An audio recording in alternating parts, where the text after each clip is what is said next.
Well, hello.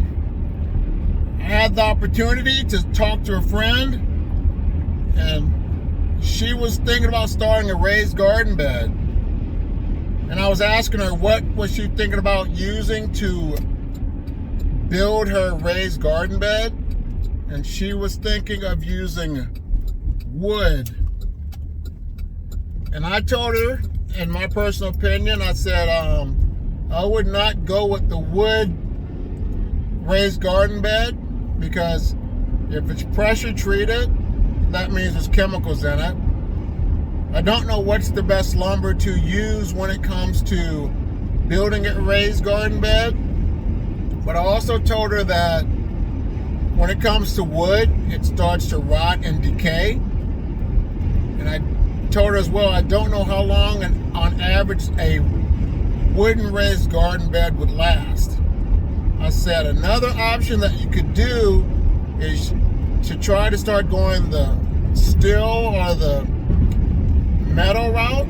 I says I built a few off of Amazon, and I like the metal better than the wood, because I said that metal will last a lot longer, and that was an option that I threw out at her. And then I said, if you don't want to have to build your own raised garden bed, you have the opportunity to go to like a tractor supply store or a place where they sell horse troughs, and you can use that. It's already made for you.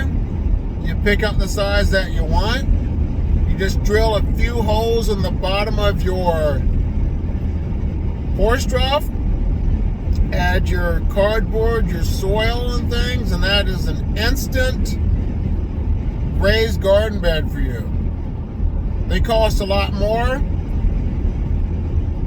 but like I said, if you want to just get down to business and start your raised garden bed today without having to assemble and think about what type of lumber you should use, a horse trough would be a great option for you to start a raised garden bed. So my question for you, what do you use as your raised garden bed? And how long has your wood or whatever you've been using been standing up with all the elements of the seasons? Here are a few other videos to learn more about composting and gardening. I just want to say, if you like what you're hearing from me, subscribe to my channel, give this video a like, and thank you so much for watching. You have a great day. Bye.